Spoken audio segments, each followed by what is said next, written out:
December 17th, 1944. 0530 hours. Honsfeld, Belgium. The Tiger tank's engine coughed, sputtered, then died. SS Obersturmbannführer Joachim Peiper slammed his fist against the turret hatch, the metallic clang echoing through the pre-dawn darkness. His driver, Unterscharführer Weber, attempted to restart the 700-horsepower Maybach engine. Nothing. The fuel gauge read empty. Herr Obersturmbannführer, Weber called up from his compartment, his voice tight with barely controlled panic. The reserve tank is also dry. Peiper climbed down from his command tank, his boots crunching on the frozen Belgian soil. Around him, the most powerful armoured spearhead the Wehrmacht had assembled for Operation Watch on the Rhine, the Ardennes offensive, sat motionless. 67 tanks, 149 half-tracks, and nearly 5,000 of Germany's most elite Waffen-SS soldiers, all paralysed by empty fuel tanks. Through the morning mist, Peiper could see the abandoned American position ahead, Honsfeld, a critical supply depot for the US 99th Infantry Division. The Americans had fled so quickly they'd left fires still burning in oil drums, coffee still hot in metal cups. And there, lined up like a gift from the god of war himself, stood rows upon rows of jerry cans. Thousands of them. The distinctive olive-drab American fuel containers. Peiper approached slowly, almost reverently. His adjutant, Hauptsturmführer Hans Gruller, pried open one can and sniffed. Benzin, Herr Obersturmbannführer, high-octane gasoline. As his men began the frantic work of refueling their vehicles, Peiper walked among the stockpile, counting. The mathematics were staggering. 50,000 gallons, enough to fuel his entire Kampfgruppe for the push to the Meuse River. Enough to potentially change the course of the offensive. The Americans had abandoned more fuel in this single depot than most German divisions had received in the past 6 months. But as Peiper stood among this bounty, watching his men pour American fuel into German tanks, a crushing realization settled over him like the morning fog. If the Americans could afford to abandon such quantities, if they could leave behind what Germany would guard with entire divisions, then this war was already over. Germany hadn't just miscalculated. Germany had fundamentally misunderstood the nature of its enemy.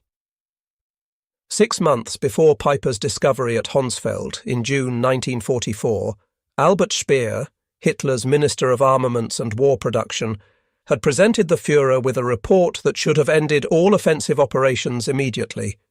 Germany's synthetic fuel production, the lifeblood of the Wehrmacht, had been systematically destroyed by Allied bombing. The Leuna works, which had produced 175,000 tons of fuel in April, managed only 5,000 tons by September. The Bergius hydrogenation plants at Pölitz, Blechhammer and Brooks were operating at less than 10% capacity. The numbers told a story of inevitable defeat. In 1944, the United States produced 1.8 billion barrels of crude oil. Germany, including all synthetic production and captured Romanian fields, managed 33 million barrels, less than 2% of American production. The Third Reich was attempting to wage mechanized warfare with horse-drawn logistics, while America was drowning its armies in petroleum abundance. Major Friedrich Zimmermann of the Wehrmacht's Logistics Command had calculated that the Ardennes offensive would require 4.5 million gallons of fuel to reach Antwerp. Hitler allocated 5 million gallons, but only half was actually delivered due to transportation problems. The German High Command was betting the entire offensive on capturing enemy supplies, a strategy that revealed terminal weakness rather than strength. The Americans, meanwhile, had constructed a petroleum pipeline system across France called PLUTO, Pipeline Under the Ocean, and the Red Ball Express, a massive truck convoy system that delivered 12,500 tons of supplies daily to the front lines. By December 1944, American forces in Europe were consuming 1.2 million gallons of fuel per day and receiving 1.4 million gallons. They were accumulating reserves while fighting. Joachim Peiper was not a fool. At 29, he was one of the youngest regimental commanders in the Waffen-SS, holder of the Knight's Cross with oak leaves and swords, veteran of the Eastern Front, where he had learned that in modern warfare, fuel was more precious than ammunition. His Kampfgruppe had been designated the Schwerpunkt, the decisive point, of the entire Ardennes offensive. On December 14th, 2 days before the offensive, Peiper attended the final briefing at Tondorf. General Sepp Dietrich, commanding the 6th SS Panzer Army, was blunt. "You will have enough fuel to reach the Meuse if you capture American supplies." The fuel allocation for Kampfgruppe Peiper was 31,000 gallons, enough for 50 miles of combat operations. The distance to the Meuse was 65 miles. The mathematics of failure were built into the plan from the beginning. As his column prepared to advance on December 16th, Peiper issued strict orders. Tanks would operate in single file to conserve fuel, engines would be shut off during any halt longer than 5 minutes, and the capture of American fuel dumps was priority one, above even tactical objectives. The contrast with American operations could not have been starker. That same morning, Captain James Rose of the US 743rd Tank Battalion, stationed just 20 miles from Peiper's starting position, recorded in his unit diary, "Received fuel resupply, 8,000 gallons.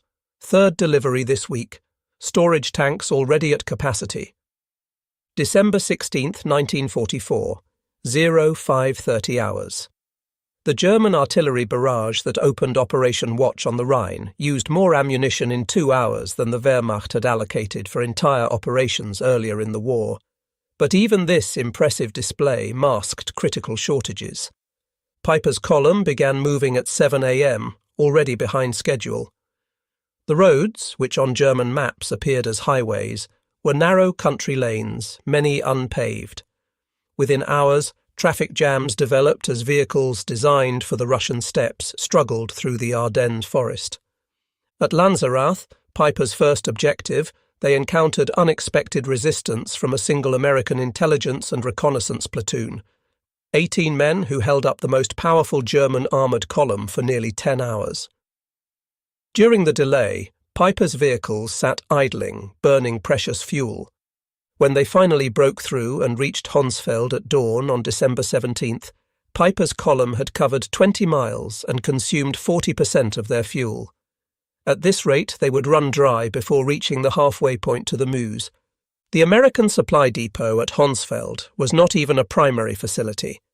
It was a forward supply point for the 99th Infantry Division, what the US Army classified as a Class 3B depot, a temporary fuel station. Yet what Peiper found there exceeded the monthly fuel allocation for an entire German panzer division. Hauptsturmführer Hans Gruhle later testified, "We found pyramids of jerry cans, each containing 5 gallons of gasoline. They were stacked 3 meters high, extending for perhaps 200 meters. The Americans had not even attempted to destroy them." The captured fuel was high-octane aviation gasoline mixed with motor fuel, 80 octane or higher.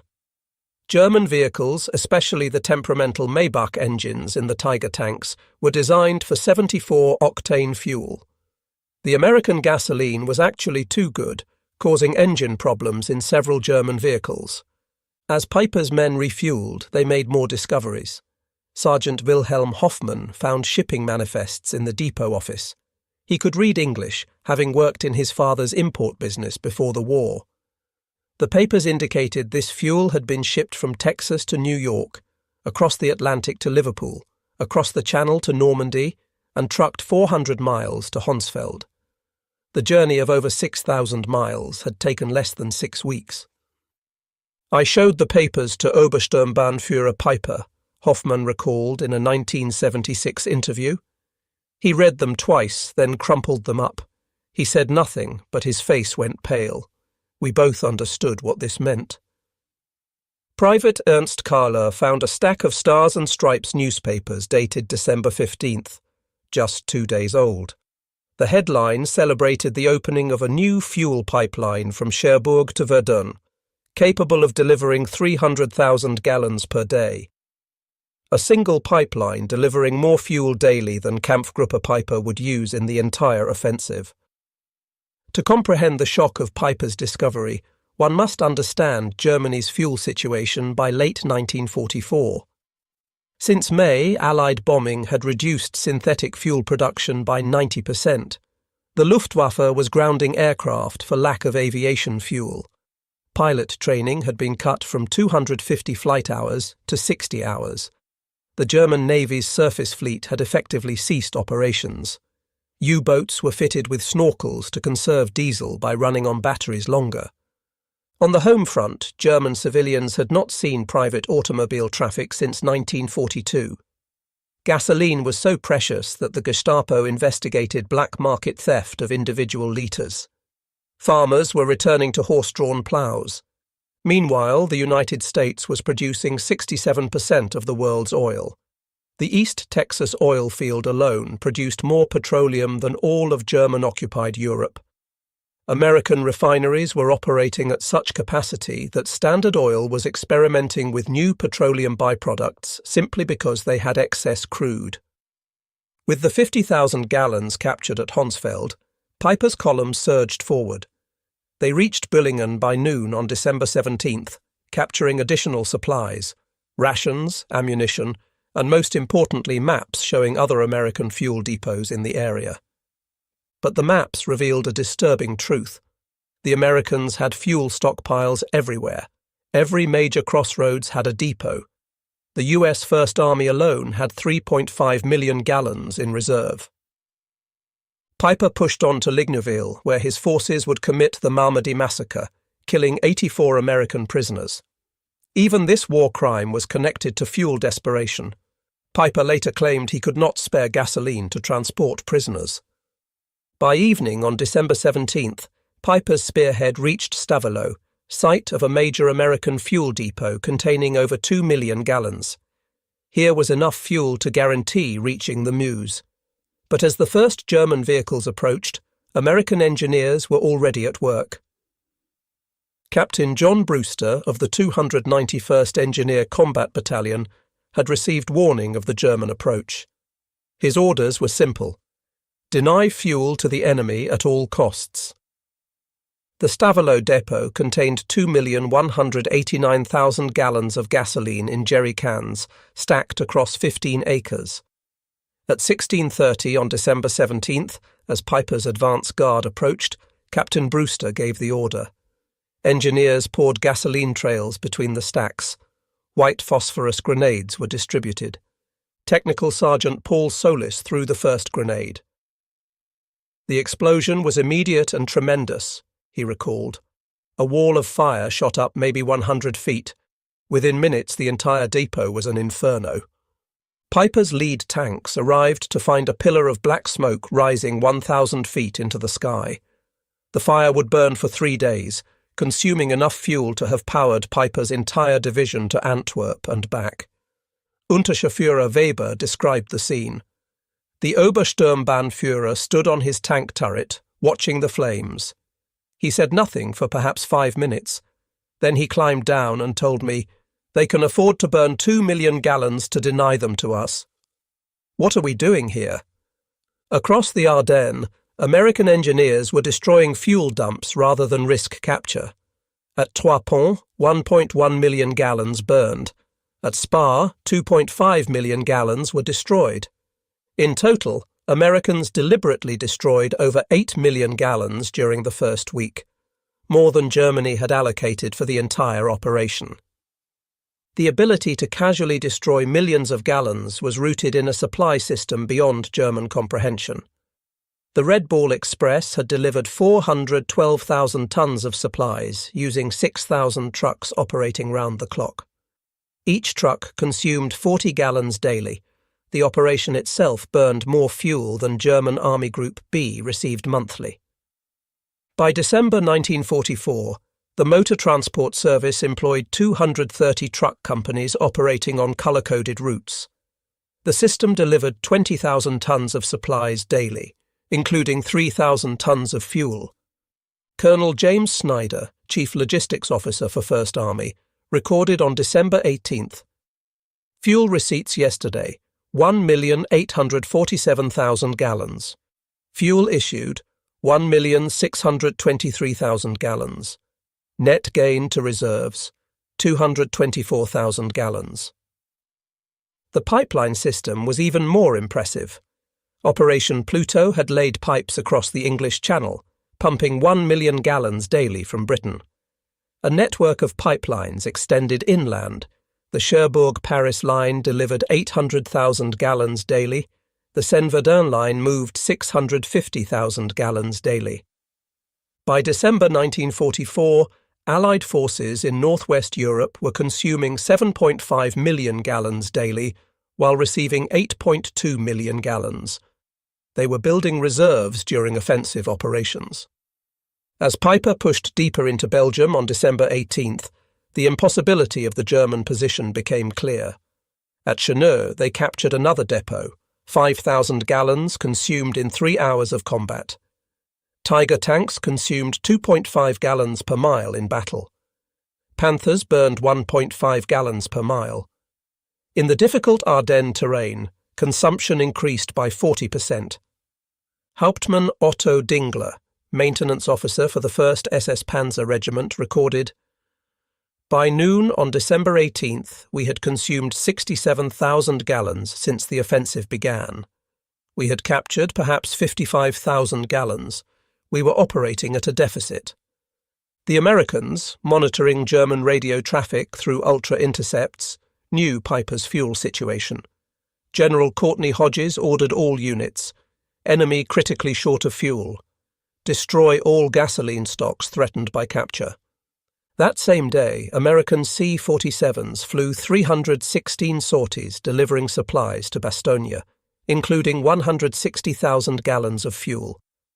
Americans were flying more fuel to a surrounded garrison than Piper's entire Kampfgruppe possessed. By December 19th, as Piper's forces engaged defenders at Stoumont, the fuel crisis had become critical. Tanks were being abandoned with empty fuel tanks rather than from battle damage. Piper consolidated his remaining fuel, perhaps 8,000 gallons, enough for one engagement or retreat, but not both. Meanwhile, Allied planners were preparing for January operations. Brigadier General Maurice Gilland requested 245 million gallons for the coming month. The request was approved without discussion. The contrast extended beyond quantity. American vehicles were standardized for efficiency. Sherman tanks consumed 0.8 gallons per mile versus the Tiger's 2.5. American trucks got 8 miles per gallon fully loaded. Parts were interchangeable, maintenance simplified. German forces operated a bewildering array of captured and manufactured vehicles with different requirements. French tanks needed different oil than German Panthers. Soviet trucks required different parts than German Opels. Each complication multiplied logistical difficulties. On December 20th, Piper received a radio message. Fuel convoy destroyed by Allied aircraft. No resupply possible. Continue with available resources. Piper called his commanders together. Sturmbannführer Werner Pötschke was blunt. "We have fuel for perhaps 20 kilometers. The Meuse is 30 kilometers away." According to Hauptsturmführer Grüller's testimony, the Obersturmbannführer said, "Gentlemen, we have discovered we are fighting an enemy who burns more fuel to deny it to us than we received for this entire operation. What we captured at Honsfeld, which seemed miraculous, was nothing to them. We cannot win." This realization was spreading. General Hasso von Manteuffel, commanding 5th Panzer Army, later wrote, "When I learned Americans had destroyed 8 million gallons rather than risk our capturing it, I knew the offensive had failed before it began." Colonel Friedrich von der Heydte, captured December 23rd, told interrogators, "Your soldiers throw away chocolate. My men haven't seen chocolate in 2 years. You burn millions of gallons. We measure by the litre. How can we fight such abundance?" By December 21st, Piper was surrounded at La Glaise, his tanks immobile. American forces surrounding him, 31st Infantry Division, 82nd Airborne, 3rd Armoured, had a combined fuel allocation of 340,000 gallons for December 21st alone. Piper had perhaps 1,000 gallons. Private First Class Richard McKinney wrote home, "We've got Germans surrounded who ran out of gas. Our captain jokes we use more fuel heating coffee than they have for tanks." The American response demonstrated industrial warfare at its peak. Patton's Third Army pivot north required 350,000 gallons just for redeployment, considered impossible by German standards, yet accomplished in 3 days. December 23rd brought clear weather. Allied aircraft flew 2,000 sorties, each burning fuel at rates that would have grounded the Luftwaffe for weeks. P-47s consumed 300 gallons per hour. B-26s burned 200 gallons hourly. One day's air operations consumed more than Germany's entire offensive allocation. On the night of December 23rd to 24th, Piper abandoned his vehicles and escaped on foot. Of 119 tanks and assault guns that began the offensive, 39 remained operational but immobilized. These were destroyed with remaining ammunition. Obergefreiter Heinz Goltz described the scene. "We drained the last fuel from all vehicles, maybe 200 gallons total. The Obersturmbannführer personally destroyed his command tank, millions of Reichsmarks of equipment destroyed by empty fuel tanks. Of 5,000 men who began with Kampfgruppe Piper, approximately 770 returned. They had advanced 60 miles, captured several depots, and discovered the truth about Allied logistics. News of Piper's discoveries spread rapidly through German command. On December 26th, Field Marshal Walter Model received reports on captured American supplies. His chief of staff recorded Model's reaction. The Field Marshal read the quantities twice: 50,000 gallons at Honsfeld, 2 million burned at Stavelot, 8 million destroyed rather than captured. He said, "We are not fighting the same war." Hitler, informed December 28th, refused to accept reality. Speer wrote, "Hitler insisted the numbers were propaganda. When shown photographs of burning Stavelot, he claimed it was Hollywood effects. But lower ranks understood." Gefreiter Wilhelm Hoffmann wrote his wife, "Americans destroy more fuel daily than we receive monthly. They drive tanks like we march. This war is lost." The fuel crisis was symptomatic of a larger truth. By 1944, America produced 50% of world manufacturing. A new aircraft every 5 minutes, a ship daily, a tank every 7 minutes. Petroleum production statistics were overwhelming. United States, 1.8 billion barrels. Soviet Union, 110 million barrels. Germany, including synthetic, 33 million barrels. Japan, 2.6 million barrels. The Axis combined produced less than 2% of American petroleum. Every major German offensive after 1942 had been constrained by fuel. Every American offensive was supported by abundance German planners couldn't conceive. Lieutenant Colonel Chester Hansen recorded a revealing incident December 27th. A logistics officer reported weather had reduced fuel deliveries to only 500,000 gallons daily. There was concern until someone noted this exceeded Germany's total offensive allocation. German POWs from the Ardennes were more shocked by American waste than firepower. Seeing GIs discard half-eaten rations or use gasoline for heating shattered morale more than artillery. Oberst Günther Reichhelm told interrogators, "We knew your production numbers abstractly, but seeing soldiers waste more than we possessed made them real. Every German who saw your casual abundance knew the war was hopeless." This knowledge spread through letters despite censorship.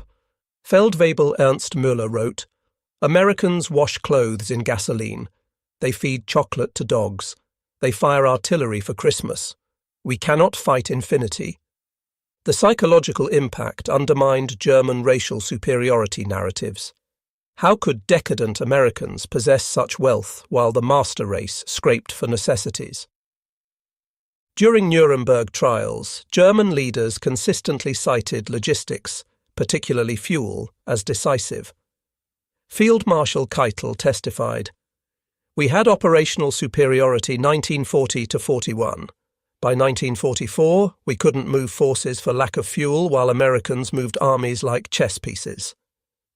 Piper, tried for the Malmedy massacre, offered revealing testimony. "Every decision after December 17th was influenced by fuel shortage. We couldn't maneuver, pursue, or retreat effectively. Americans moved freely while we counted litres." General Heinz Guderian wrote, "When Piper captured 50,000 gallons, meaning everything to him but nothing to Americans, the war was over." The story resonates because it represents when industrial warfare reached its conclusion. Wars were won by production statistics, not warrior courage. The romantic notion of warfare died in the Ardennes among empty fuel tanks. Dr. Richard Overy calculated that by 1944, Allied to Axis production ratios exceeded 5-1 in major categories. In petroleum, it approached 50-1. These advantages couldn't be overcome by superior training or tactics. America produced 324,750 aircraft during the war. Germany 119,907. Americans built 88,410 tanks. Germany 46,857. But most tellingly, America refined 1.8 billion barrels of oil in 1944 alone, while Germany scraped together 33 million barrels. December 24th, 1944. As Piper's men slipped through American lines on foot, abandoning 39 tanks, 70 half-tracks, and 177 other vehicles, the magnitude crystallized. They had captured 50,000 gallons, seemingly miraculous, only to learn it was meaningless to an enemy who could burn millions. Unterscharführer Weber reflected in 1975. "That morning at Honsfeld, finding American fuel, we celebrated like winning the lottery. By evening, learning about Stavelot burning, we understood we'd already lost. Americans had so much they could destroy what we'd die to possess." The 50,000 gallons was less than a single American armoured division consumed in 2 days. Less than the Red Ball Express burned in 3 hours. A rounding error in Allied daily consumption. Major General J. Lawton Collins later wrote, "Germans' desperate attempts to capture fuel revealed their miscalculation. They assumed we valued fuel as they did, as irreplaceable. They couldn't comprehend we had so much we could burn millions rather than risk tactical disadvantage." Operation Watch on the Rhine failed through immutable mathematics of industrial warfare. The offensive consumed approximately 2.8 million gallons, 40% over allocation, the difference from captured supplies. During the same period, Americans consumed 267 million gallons, nearly 100 times more. The Wehrmacht lost 100,000 men, 800 tanks, 1,000 aircraft. But most devastating was loss of illusions. Every German witnessing American abundance understood Germany wasn't fighting a war but participating in its own execution. Joachim Piper survived, imprisoned until 1956 for war crimes. On July 14, 1976, he was murdered at his French home by unknown assailants. But in 1967, he told historian Henry Lehmann, "Finding that depot was the worst thing. If we'd run out earlier, we might have retreated with dignity. Instead, we discovered Americans had oceans while we had drops. We discovered impossibility." The lesson extends beyond World War II. In industrial warfare, logistics supersedes tactics. Production overwhelms courage. Abundance defeats dedication. The German soldier of 1944 was arguably better trained and more experienced. It didn't matter. Americans were backed by an industrial machine that could waste more than Germany could produce. This truth was encoded in every jerry can at Honsfeld, every gallon burned at Stavelot, every pipeline across France. Wars between industrial powers would be won by factories and refineries, not brilliant generals. Colonel Trevor Dupuy calculated that in December 1944, each American soldier was supported by 67 pounds of supplies daily. Each German received 3 pounds. Americans complained about waste. Germans would have considered American waste unimaginable abundance. In 1984, 40 years after the battle, veterans gathered at La Glaise.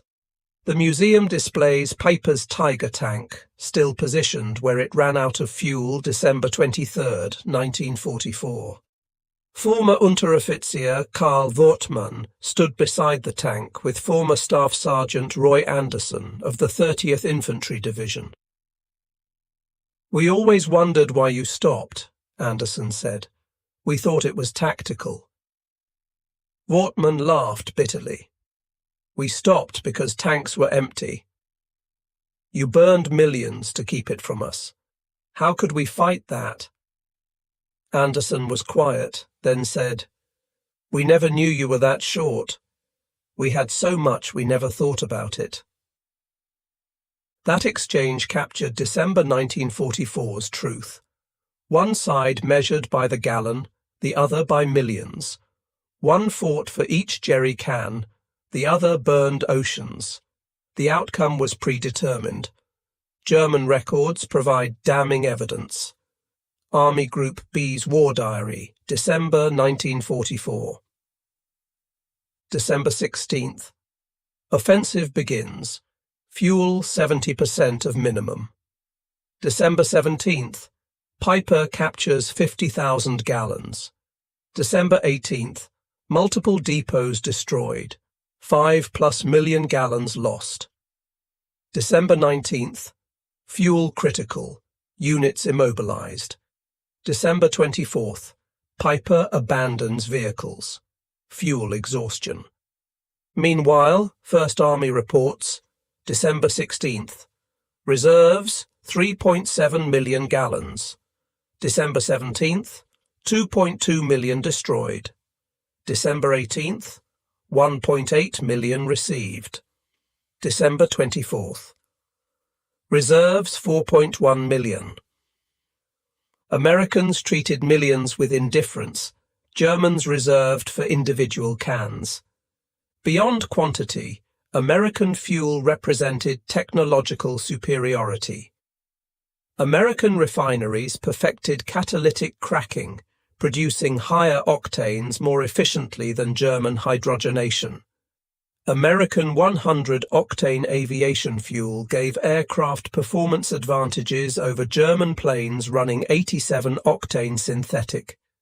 Americans perfected additives Germany couldn't replicate: tetraethyl lead, ethylene dibromide, detergents. German engines, designed for lower quality, often ran poorly on captured American gasoline. Fuel shortage shaped every soldier's experience. Gefreiter Hans Müller recorded, December 20th, marched 30 kilometers, no fuel for trucks, past abandoned American vehicles with engines running for warmth. They leave engines running. We march through snow. Medical services were crippled. Ambulances couldn't evacuate wounded. Hospitals couldn't run generators. Men died waiting for transportation that never came. Oberarzt Dr. Wilhelm Kersting testified, "We had excellent surgeons, supplies captured from Americans, but no fuel for ambulances. Men died who could have been saved with 10 kilometers transport." The discoveries shattered German propaganda about American weakness. Soldiers had been told Americans were soft, incapable. Then they discovered Americans could destroy more than Germany possessed. Goebbels's diary, December 28th. Reports indicate serious morale problems. Soldiers write about American superiority, undermining our narrative. But stories spread faster than censorship. The myth of German superiority couldn't survive contact with American logistics. The Ardennes failure meant Germany had no options except desperate defence. General Jodl testified at Nuremberg.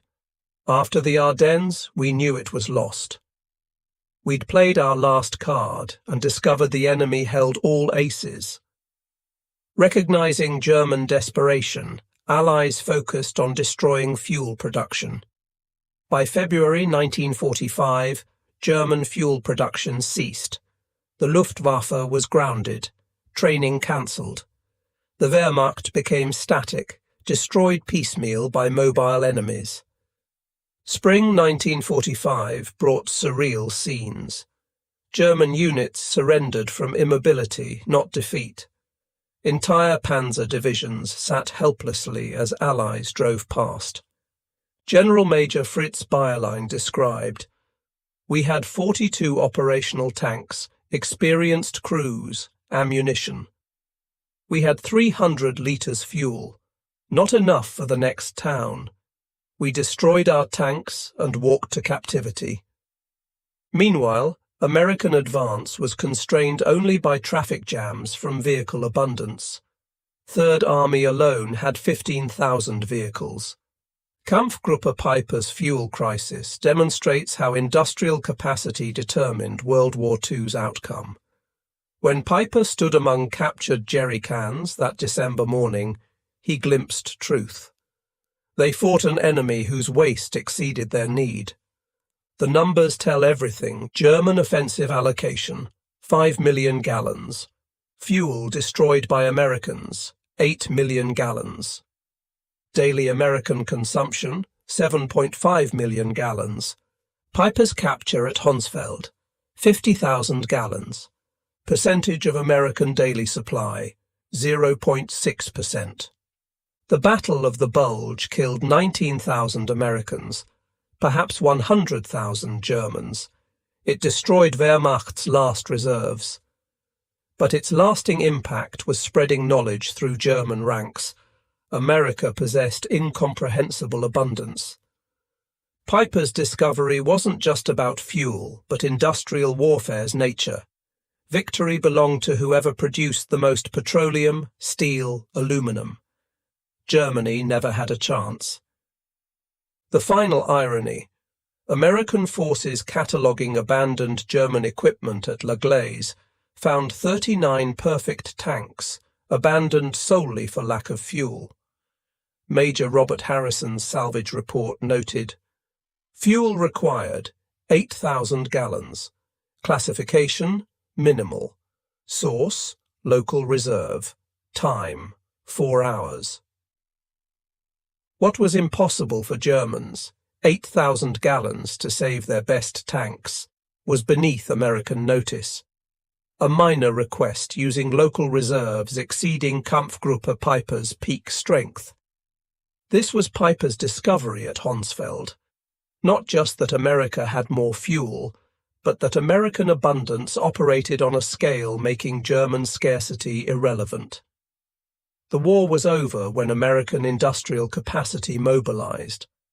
Honsfeld revealed what had been true since 1942. Germany fought the impossible, measuring defeat in gallons while America measured victory in oceans.